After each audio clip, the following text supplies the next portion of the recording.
দর্শক, এই মুহূর্তে আমাদের সঙ্গে স্টুডিওতে উপস্থিত আছেন রিপোর্টার সিফাত আল ফাহিম। ডাকসু নির্বাচনের বিষয়ে কথা বলবো তার সঙ্গে। সিফাত, আপনাকে স্বাগতম। কেমন আছেন? জি, অনেক ভালো আছি। আপনি কেমন আছেন? জি, ভালো। যেমনটা দেখছিলাম যে ডাকসু নির্বাচন একদমই আসন্ন। এই আসন্ন নির্বাচন ঘিরে প্রার্থীদের প্রস্তুতি কেমন, পাশাপাশি নির্বাচনের জন্য প্রার্থীরা শিক্ষার্থীদের কি ধরনের প্রতিশ্রুতি দিচ্ছে?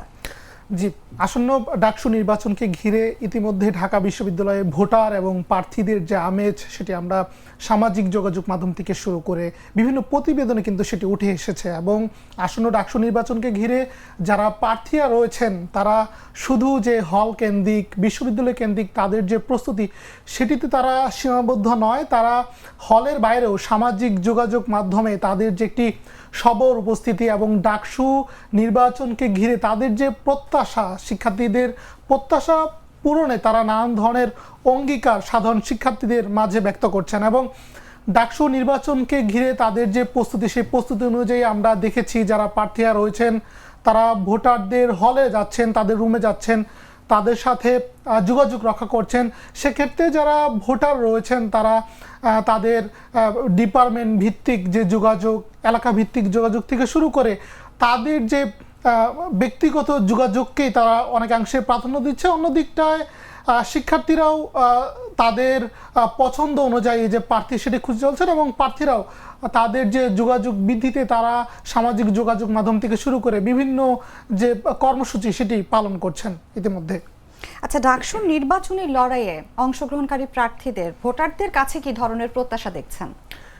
এবারের যে ডাকসু নির্বাচন, সেই ডাকসু নির্বাচন কিন্তু দীর্ঘ 6 বছর পর আয়োজিত হচ্ছে এবং ডাকসুর মাধ্যমেই শিক্ষার্থীরা তাদের একটি প্রতিনিধিকে বেছে নেন, যে প্রতিনিধি তাদের শিক্ষার্থীদের নানাবিধ সমস্যা, বিশ্ববিদ্যালয়ের নানান ধরনের উন্নয়ন তাদের মাধ্যমে কিন্তু করে থাকেন। সেক্ষেত্রে এই ডাকসু নির্বাচন অনেক একটি গুরুত্বপূর্ণ একটি ভূমিকা পালন করে এবং ডাকসুকে ঘিরে দেশের বিভিন্ন ইতিহাস কিন্তু এটির সাথে সংযুক্ত। এবং সেই ডাকসু নির্বাচন কিন্তু আসন্ন আগামী মাসে কিন্তু ডাকসু নির্বাচন ঘোষণা করা হয়েছে।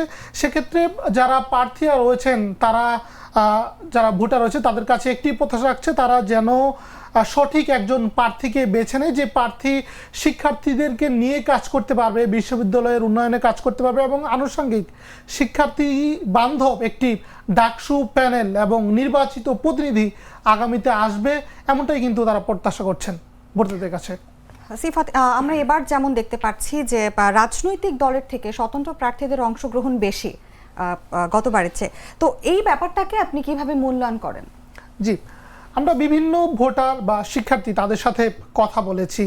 এবার আমরা দেখতেও পাচ্ছি যে বিভিন্ন রাজনৈতিক দল এবং তাদের সংগঠনের যে প্যানেল বা যারা প্রার্থীরা রয়েছে তাদের অংশগ্রহণ কিন্তু আমরা অনেকাংশে দেখতে পাচ্ছি। তার বিপরীতে আপনি যেটি বললেন, স্বতন্ত্র প্রার্থীদের যে অংশগ্রহণ সেটি এবার কিন্তু লক্ষণীয়ভাবে আগের থেকে অনেক বেশি।